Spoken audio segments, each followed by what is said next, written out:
Hi guys, it's Jack Zucker, and I want to talk about 4th plus 5th chords. A 4th plus 5th chord is a chord with three notes on the bottom voiced in fourths, E, A, D, and then a fifth on top, A. So that middle fourth is doubled.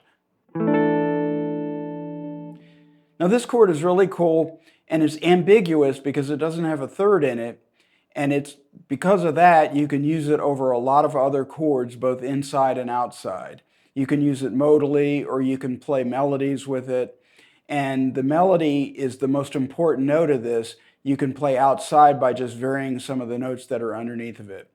You'll hear this chord used a lot by people like McCoy Tyner, Allan Holdsworth, Pat Metheny, and even Eric Johnson. And there's several ways to look at these things. So I debated whether to describe them in terms of a tonal center, because here is a set of chords that I harmonized according to the C major scale, and this is a D Dorian set of voicings. And I typically play these on the top four strings or on the inside four strings. I don't play them a lot on the bottom four strings because it gets a little bit muddy. So here's the D Dorian harmonization.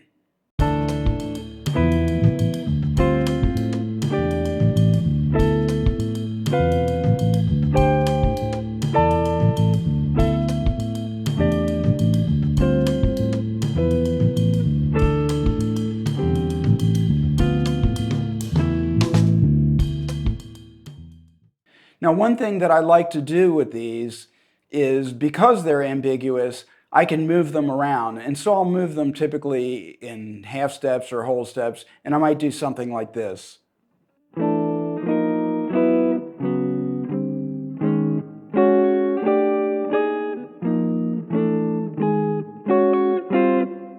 Now, it's really powerful when you use them against the rhythm of the song, and if you listen to people like McCoy Tyner, he typically uses it in dotted quarter notes and over the bar rhythms. So here's an example of that. I'm going to show you an outside chord lick that I use, but it's just an example of something and a way you can use these over a static chord. In this case, it's a D minor vamp, and I'm playing a Latin feel, but I'm using it with dotted quarter notes.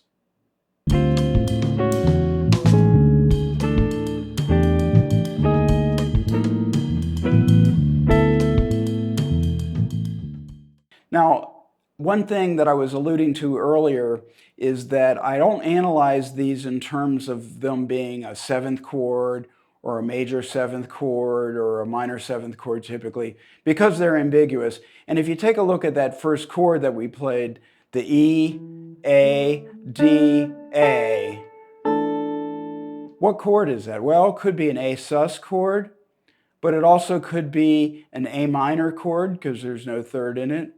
It could be a G major 7 chord with the ninth on top and a 6 in the bass. So there's a lot of ways you can analyze it. And instead of analyzing it with traditional theory, I tend to take the melody note and just treat it as a set of fourths that are underneath of it. And of course, you should go through and learn the melodic and the harmonization of these according to some of the modal rules, just so that you have it under your fingers, and so that when you play these things, you can have some command over it and they're not just series of random notes. So what I want to show you next is a D minor blues, but they're all voiced with these fourth chords. Fourth chords with a fifth, I should say.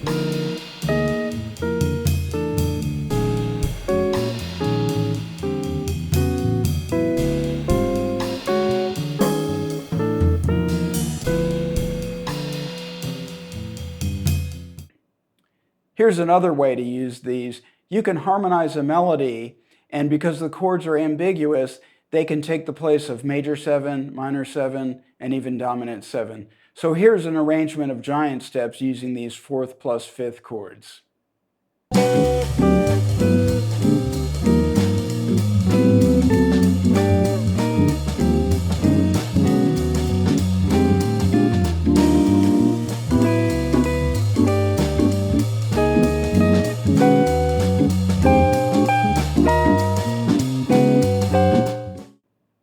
So I hope this makes some sense to you, and I hope that you can take some of these examples that I've given you and turn them into something musical and turn them into something that you can use as future lessons and that you can build upon. Thanks for checking out the video. I'm Zucker, and I'll see you next time.